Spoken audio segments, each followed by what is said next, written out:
नमस्कार दोस्तों, मेरा नाम देवराज वार्ष्णेय है और आप सभी का स्वागत है the daily price action show with chart mojo में। दोस्तों, आज के दिन हमने एक गैप अप ओपनिंग देखी। 17,400 के आसपास खुला निफ्टी। वहाँ से हमने गैप फिल होते हुए देखा और इवन जो हमारी फॉलिंग रेजिस्टेंस लाइन है यहाँ पे हम जो देख सकते हैं, काफ़ी टाइम यहाँ पे टच करके एक रिवर्सल आ रहा था। वहाँ से उसके ऊपर चले गया। आज के दिन काफ़ी तेज़ी देखने मिली। इनफैक्ट आज के दिन सच कोई मीनिंगफुल रिवर्सल नहीं दिखाई दिया चार्ट पे। और आज की जो तेजी बनी है वो पूरे एक काफ़ी वन वे ट्रेंड के साथ बनी है। तो अब कल छुट्टी होने वाली है वेनसडे को, तो अब डायरेक्ट मार्केट हमारे थर्सडे खुलेंगे। बट जिस हिसाब से आज प्राइस एक्शन हुआ है, अधिकतर क्या होता है कि कोई हॉलीडे आ रही होती है तो पब्लिक फियर में इवन अगर पूरे दिन भर रैली होता है तो एंड में थोड़ा सेलिंग कभी कभार देखने मिलता है। बट आज के केस में इवन एंड में भी हमें ज़रा भी सेलिंग देखने नहीं मिली। सो प्राइस एक्शन से थोड़ा हमें एक अंदाज ऐसा लग रहा है कि जो टेम्पररी जो फॉल था या जो थोड़ा कंसोलिडेट कर रहा है निफ्टी नियर रेजिस्टेंस लेवल, अब ये यहाँ से एक ब्रेकआउट का अटेम्प्ट देगा। तो दोस्तों, अब थर्सडे को हमें क्या करना है, as Thursday is a expiry day. Still अगर हमें 17,800 के ऊपर जाते हुए निफ्टी दिखाई दिया तो हम 17,950, 18 और 18,000 ये दो लेवल के लिए प्ले आउट करेंगे। बट क्योंकि एक दिन का गैप है और अगर डाओ अगर परफॉर्म कर जाए, डाओ और डेक्स या इवन अदर मार्केट्स वहाँ पे अगर परफॉर्मेंस आ गई अपसाइड में, तो हो सकता है कि हम बड़ा गैप अप के साथ भी ओपनिंग दे एज सच कि आज जिस हिसाब से हमें क्लोजिंग देखने मिली है। तो दोस्तों, इस केस के अंदर अगर मार्केट 100 से प्लस पॉइंट के ऊपर गैप अप खुलता है या लेट्स से नियर अराउंड 17,950 पे गैप अप खुले, तो हमें 18,000 का वेट करना है।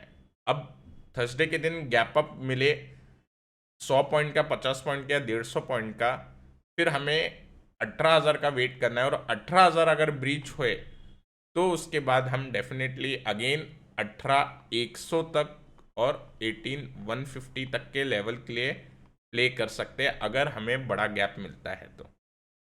अब दोस्तों, डाउन साइड के लिए एज सच अगेन कोई मीनिंगफुल सेटअप नहीं मिलेगा। और 17,400 जो आज का लो है वहाँ पे एक अटेम्प्ट बनता है, लेकिन as such on the price action फिलहाल के लिए तो ऐसा नहीं लग रहा है ये होगा। बट कल क्योंकि छुट्टी है और फॉरेन मार्केट्स अगर by chance any surprise news आती है, कोई भी कारण बनता है, तो हमें 17,400 फॉरेन इंट्राडे है। बट मेन अगेन हम स्टिक टू रहेंगे 17,200 से। 17,200 का जो ये लेवल है अब काफ़ी इम्पोर्टेंट है। बट अगर थर्सडे को किसी भी कारण से ग्लोबली कुछ इश्यू होते हैं, 17,400 ब्रीच होता है तो 17,200 के लिए एक प्ले बनता है वहाँ पे ओनली ऑन इंट्राडे। उससे ज़्यादा हम एक्सपेक्ट नहीं करेंगे। अब दोस्तों, बैंक निफ्टी का अगर हम चार्ट देखते हैं, let me just yes click this. Bank Nifty का अगर हम चार्ट देखते हैं तो अगेन यहाँ पे काफ़ी एक अच्छी स्ट्रेंथ देखने मिल रही है। Similar to Nifty, bank Nifty अपना हाई जल्दी ब्रीच कर सकता है। और बैंक निफ्टी के अंदर अब जो तेजी बननी चाहिए वो बनेगी 40K के ऊपर निकलते ही। ओके, तो 40,000 के ऊपर अगर अब बैंक निफ्टी निकलता है तो डेफिनेटली यहाँ पे तेजी बनानी चाहिए।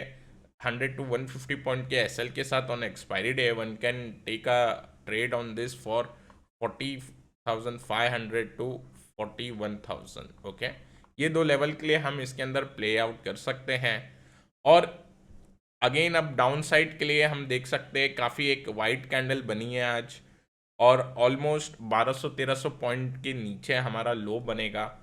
किसी भी कारणवश अगर ब्रीच होता है ये लो, देन इमीडिएट सपोर्ट आ जाता है 37,800 का। सो बैंक निफ्टी के अंदर आज का अगर लो ब्रीच हुए कोई भी कारण से, स्टिल वी मस्ट वेट। और 37,800 के नीचे ही कोई सेलिंग सेटअप दिखाई देता है बैंक निफ्टी के अंदर। दोस्तों, निफ्टी बैंक निफ्टी दोनों ही काफ़ी पॉजिटिव लग रहे हैं। अगर कोई सरप्राइज इवेंट या सरप्राइज न्यूज़ कुछ निकल के नहीं आता on Wednesday, then directly on Thursday हमारे मार्केट पॉजिटिवली ओपन होने चाहिए।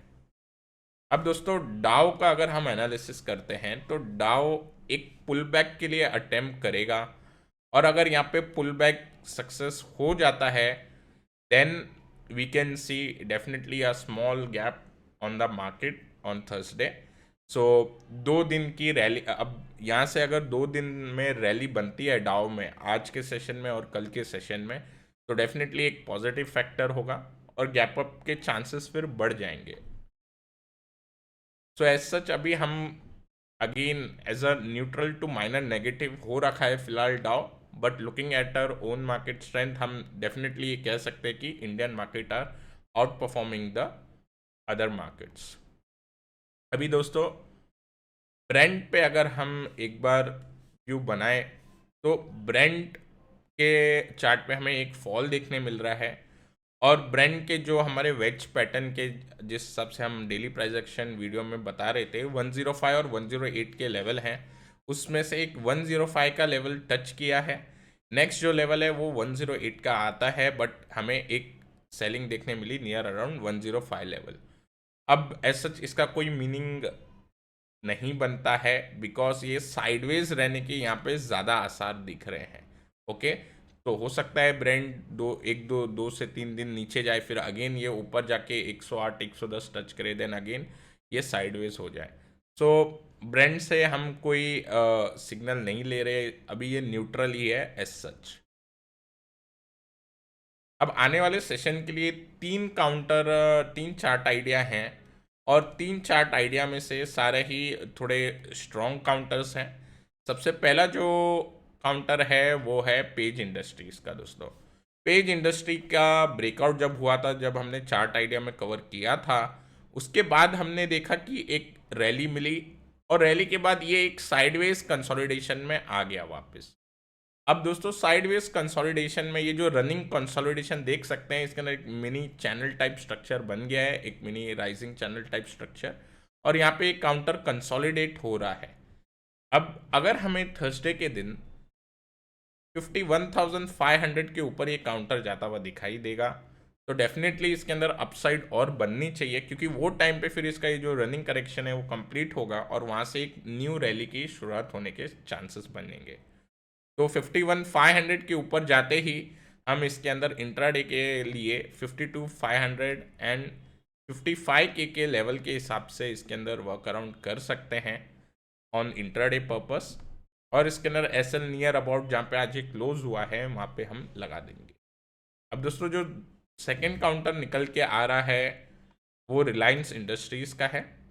रिलायंस के अंदर अगर हम देखते हैं एक हाई लो का फॉर्मेशन होना स्टार्ट हो चुका है, और यहाँ पे हम एक चैनल फॉर्मेशन देख रहे हैं, एक mini channel type formation. Basically यहाँ पे एक कंसोलिडेशन ही है, और कंसोलिडेशन के साथ साथ यहाँ पे हमने जब एजीएम थी रिलायंस की तो यहाँ पे एक गैप डाउन ओपनिंग होते हुए दिखाई दी। उसके बाद रिलायंस ने एक अटेम्प्ट किया उसी दिन to breach the previous day high, और ब्रीच हुआ था 3 to 4 पॉइंट से, बट अगेन यहाँ पे ये नीचे आके क्लोज हुआ, तो इस वजह से हमें एक इन्वर्टेड हैमर कैंडल मिली। उसके बाद आज अगेन एक गैप अप ओपनिंग के साथ रिलायंस ने नीचे अपना प्रीवियस कल का डे लो टेस्ट किया, अगेन आज एक स्ट्रॉन्ग कैंडल पे क्लोजिंग दी। तो दोस्तों एज सच हम साइडवेज में 1 candle stick, 2 candle stick, 3 candle stick ये कोई भी पैटर्न नहीं देखते, बट कैंडल स्टिक की नॉलेज अगर हम बनाते हैं तो थोड़ा बिहेवियर समझ सकते हैं, साइकोलॉजी समझ सकते हैं। तो फिलहाल मेरे को यहाँ पे राइजिंग वॉल्यूम दिखाई दे रहा है दोनों दिन, आज के दिन और कल के दिन जो हुआ था वॉल्यूम, दोनों में ही हमें वॉल्यूम ज़्यादा दिखाई दे रहे हैं। प्लस एक ऐसा संदेश मिल रहा है प्राइस एक्शन से कि काउंटर में तेजी बनने के काफ़ी आसार हो सकते हैं, क्योंकि बाइंग हमें यहाँ पे दिखाई दे रही है। तो कल के सेशन में 2655 ये जो लेवल है एजीएम के टाइम का, ये जो हाई लेवल है, ये अगर ब्रीच होता है तो रिलायंस डेफिनेटली 2700 तक के लिए एक इंट्राडे में अपना गैप जो बना हुआ है ये फिल करने के लिए ज़रूर एक अटेम्प्ट करेगा, और अगर गैप फिल का ये जो लेवल है ब्रीच होता है और 2715 के ऊपर जाता है काउंटर, देन आने वाले 1 से 2 दिन में 2800 तक के भी लेवल दिखाई दे सकते हैं। बट इंट्राडे के हिसाब से अगर 2655 हमें ऑन स्क्रीन निकलता हुआ दिखाई दे तो 2700 के पहले लेवल हैं जहाँ पे हम बुक कर सकते हैं। और अगर 27 अगर तब तक किसकी पोजीशन नहीं बनी है या रिलायंस 2700 पे ही गैप अप देके खुले तो हम 2715 के बाद के लिए वेट करेंगे और उसके बाद एक 2800 तक के लेवल ज़रूर आते हुए हमें दिखाई दे सकते हैं आने वाले 4 से 5 दिन के अंदर। दोस्तों नेक्स्ट जो काउंटर है वो है स्टेट बैंक ऑफ इंडिया का, और यहाँ पे हमें एक फ्लैग पैटर्न बनते हुए दिखाई दे रहा है। और फ्लैग पैटर्न के साथ ही साथ अगर आप इस कंसोलिडेशन को देखेंगे, कल हमने मारुति में देखा था एक ब्रॉडनिंग पैटर्न के साथ एक मिनी चैनल, एक कंसोलिडेशन टाइप था, और उसमें से आज हमने आज के ट्रेडिंग सेशन के अंदर मारुति पे एक अच्छा ब्रेकआउट आते हुए दिखाई दिया। इसको हमने कल चार्ट आइडिया में भी कवर किया था। सिमिलर स्ट्रक्चर में स्टेट बैंक ऑफ इंडिया हमें फ्लैग के साथ ये चीज़ दिखाई दे रहा है, तो ब्रॉडनिंग के अंदर जो बना था उसका इतना इम्पैक्ट नहीं रहता है। आज हमें डेफिनेटली देखने मिला because there was a good channel. Flag pattern के अंदर अगर हमारा ब्रेकआउट मैच्योर होता है तो इसके अंदर एक इम्पल्स मूव आने के चांस बन जाएंगे। अब दोस्तों इसका अगर हम प्रीवियस डेटा देखते हैं और प्रीवियस डेटा के साथ जो इसका हाई लेवल आ रहा है 550 का, तो यहाँ पे एक ज़रूर हर्डल बनेगा। तो इस वजह से इंट्राडे के प्ले के लिए ऑन SBI 535 का लेवल ब्रीच करे तो यहाँ पे एक इंट्राडे के हिसाब से पोजिशनिंग बनाई जा सकती है till the level of 548 first level. 548 के बाद अगर 550 ब्रीच हो जाता है देन डेफिनेटली 560 एंड 575 ये लेवल के लिए इंट्राडे के अंदर हम एक व्यू बना सकते हैं। अब दोस्तों इसका चार्ट स्ट्रक्चर काफ़ी अच्छा है, इवन पोजिशनल इसके अंदर प्ले आउट करना है तो हम 535 के ऊपर जाते ही इसके अंदर जो आज के कैंडल का लो है वहाँ पे एक SL रख के हम डेफिनेटली इसके अंदर एक पोजिशनल व्यू भी बना सकते हैं, जिसके अंदर ऑलमोस्ट 580 जो हमारा फर्स्ट लेवल होगा और सेकंड 620 तक के SBI के अंदर हमें मूव आते हुए दिखाई दे सकते हैं अगर ये हमारा प्रॉपरली पैटर्न मैच्योर होता है तो दोस्तों डेफिनेटली मार्केट पॉजिटिव लग रहे हैं। और एज सच क्योंकि मैं ये एपिसोड ट्यूसडे के इवनिंग में ही बना रहा हूँ तो वेडनेसडे के मेरे को डेटा नहीं आइडिया, हो सकता है ये एपिसोड ट्यूसडे या ऑन वेडनेसडे दोनों में से एक दिन में अपलोड होगा। अगर वेडनेसडे को हो रहा है तो फिर मुझे उस दिन के डेटा नहीं पता होंगे, तो लेट अस सी।